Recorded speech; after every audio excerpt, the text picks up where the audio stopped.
कन्नप्पा नयनार एक महान शिव भक्त थे, जिनकी भक्ति और समर्पण की कहानी बहुत प्रसिद्ध है। उनका वास्तविक नाम तिन्नान था और वह एक शिकारी थे। उनके बारे में कहा जाता है कि उन्होंने अपने जीवन का सबसे बड़ा बलिदान भोलेनाथ के प्रति अपनी श्रद्धा दिखाने के लिए किया था। तिन्नान का जन्म एक शिकारी परिवार में हुआ था और वह बचपन से ही भगवान शिव के प्रति अत्यंत श्रद्धालु थे। एक दिन जब तिन्नान जंगल में शिकार कर रहे थे, उन्होंने देखा कि एक शिवलिंग पूजा के बिना पड़ा है।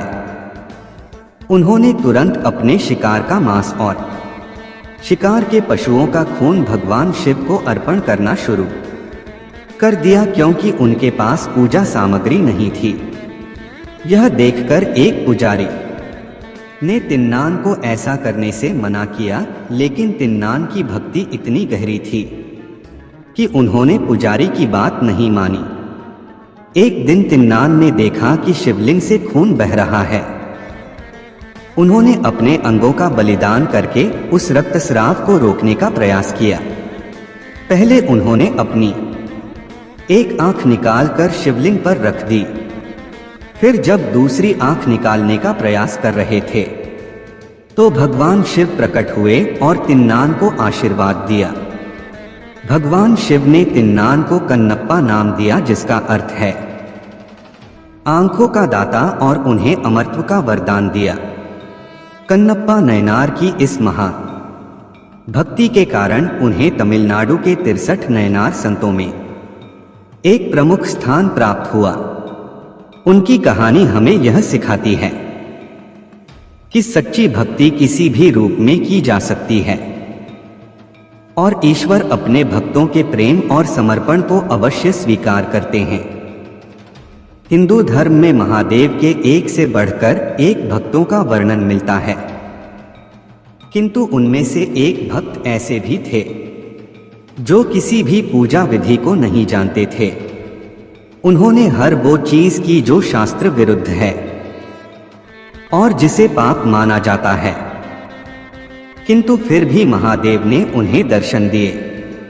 वे इस बात को सिद्ध करते हैं कि महादेव केवल अपने भक्त के भाव देखते हैं, पद्धति नहीं। उनका नाम था कन्नप्पा। इनके जन्म के विषय में कई कथाएं प्रचलित हैं। मूल रूप से ये एक तमिल भील परिवार में जन्मे। इनके पिता का नाम राजा नाग एवं माता का नाम उडुप्पुरा था। दक्षिण भारत, विशेष रूप से तमिलनाडु में इनकी बड़ी महत्ता है। ये उन 63 तमिल संतों में से एक हैं जिन्हें नयनार कहा जाता है। इनकी पत्नी का नाम नीला बताया गया है। ये एक व्याध थे जो शिकार कर अपना पालन पोषण करते थे। इनके जन्म के विषय में मान्यता है कि द्वापर युग में जब महादेव ने पांडुपुत्र अर्जुन की परीक्षा लेकर उन्हें पाशुपतास्त्र प्रदान किया, तब अर्जुन ने उनसे प्रार्थना की कि वे अगले जन्म में उनके महान भक्त बने। भगवान शंकर ने उन्हें ये आशीर्वाद दे दिया। कलयुग में अर्जुन ही कन्नप्पा के रूप में जन्मे और महादेव के अनन्य भक्त बने। एक बार कन्नप्पा आखेट करते करते बहुत दूर जंगल में निकल गए। वहां उन्हें एक अत्यंत ही प्राचीन और जीर्ण मंदिर दिखा। जब वे उस मंदिर के अंदर पहुंचे तो उन्हें एक दिव्य शिवलिंग के दर्शन हुए। उसके दर्शनों से ही कन्नप्पा के मन में शिव भक्ति का संचार हो गया। उन्होंने तुरंत ही उस मंदिर को साफ किया। उनके मन में उस शिवलिंग की पूजा करने का विचार आया, पर उन्हें शिव पूजा के बारे में कुछ पता नहीं था। तब उन्होंने सोचा कि महादेव को कुछ खाने और पीने को ही दे दिया जाए। ये सोचकर वे जंगल गए और एक शूकर का शिकार किया। उसे काटकर वे उसका मांस एक पत्तल में लेकर चले। दूसरे हाथ में उन्होंने एक पात्र में मधुमक्खियों के छत्ते से कुछ मधु इकट्ठा कर लिया। जल के लिए कोई और उपाय ना दिखा तो उन्होंने अपने मुंह में ही जल भर लिया। वे वो सामान लेकर मंदिर आए तो देखा कि शिवलिंग पर कुछ सूखे पत्ते टूटकर गिर गए हैं। उन्होंने अपने पैर से शिवलिंग से पत्ते हटाए। मुख में रखे जल से कुल्लाकर उन्होंने महादेव का अभिषेक किया। फिर उन्हें भोग के रूप में मांस और शहद अर्पण किया। हालांकि उनका ये कृत्य उचित नहीं था और वो सारी वस्तुएं भी पूजा के लिए निषिद्ध थीं, लेकिन उनका मन पवित्र था। उन्होंने जो कुछ भी किया वो पूर्ण भक्ति भाव से किया और महादेव को केवल उसी भाव का मोह था। उन्होंने प्रसन्न मन से उसका प्रसाद स्वीकार कर लिया। अब तो ये कन्नप्पा का रोज का कार्य हो गया। वो प्रतिदिन उसी प्रकार पैरों से पत्ते साफ कर मुंह के कुल्ले से शिवलिंग का अभिषेक कर उन्हें मांस और शहद अर्पण करने लगा।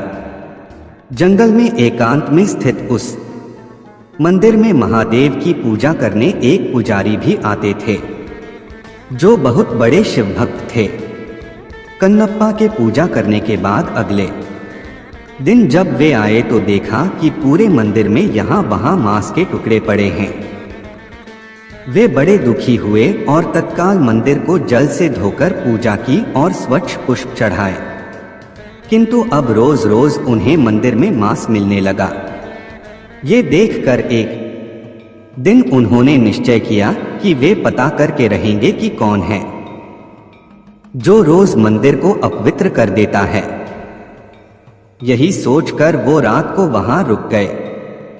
रोज की भांति कन्नप्पा वहां आए और उन्होंने पैर से पुजारी द्वारा शिवलिंग पर चढ़े पुष्प हटाए, कुल्ले से उनके अभिषेक किया और फिर शिवलिंग पर मांस और मधु चढ़ाया।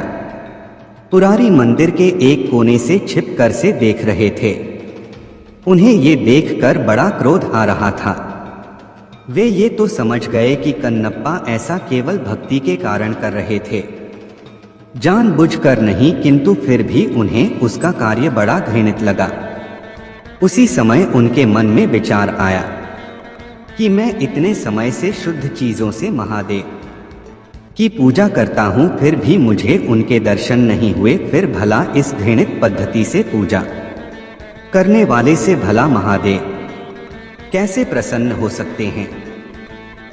वे पुजारी भी महादेव के भक्त थे, इसीलिए अपने भक्त का अभिमान भंग करने के लिए उन्होंने एक लीला रची। कन्नप्पा ने देखा कि अचानक शिवलिंग के एक आंख से रक्त बहने लगा है। अपने आराध्य की ऐसी दशा देखकर वो अत्यंत दुखी हुआ। उसने पास पड़ी जड़ी बूटियों को शिवलिंग के नेत्र पर लगाया, किंतु रक्त का बहना नहीं रुका। उसे समझ नहीं आया कि क्या करना है। उधर छिपकर सब देख रहे उन पुजारी को भी कुछ समझ नहीं आया।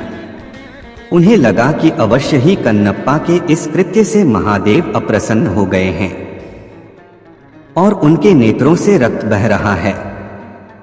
उधर कन्नप्पा मारे दुख के रोने लगे।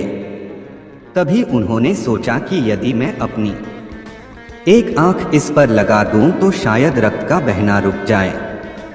ये सोचकर उन्होंने अपने एक बाण से अपना एक आंख निकला और शिवलिंग के नेत्र पर रख दिया। इससे रक्त बहना बंद हो गया। कन्नप्पा की प्रसन्नता का ठिकाना ना रहा। तभी शिवलिंग के दूसरे नेत्र से रक्त निकलने लगा। अब तो कन्नप्पा को इसका उपचार मिल चुका था, इसीलिए उसने अपने दूसरे नेत्र भी निकालने का निश्चय किया। तब उसे ध्यान आया कि दूसरा नेत्र निकालने पर तो वो कुछ देख नहीं पाएगा, फिर सही स्थान पर नेत्र कैसे लगा पाएगा। ये सोचकर उसने अपने पैर का अंगूठा शिवलिंग के नेत्र पर रखा ताकि वो नेत्रहीन होकर भी अपने नेत्र सही स्थान पर लगा पाए। फिर जैसे ही उसने अपने बाण से अपना नेत्र निकालने का यत्न किया, महादेव ने स्वयं प्रकट हो उसका हाथ पकड़ लिया। अपने आराध्य के दर्शन होते ही कन्नप्पा उनके चरणों में गिर पड़ा। महादेव ने उसके दोनों नेत्र ठीक कर दिए।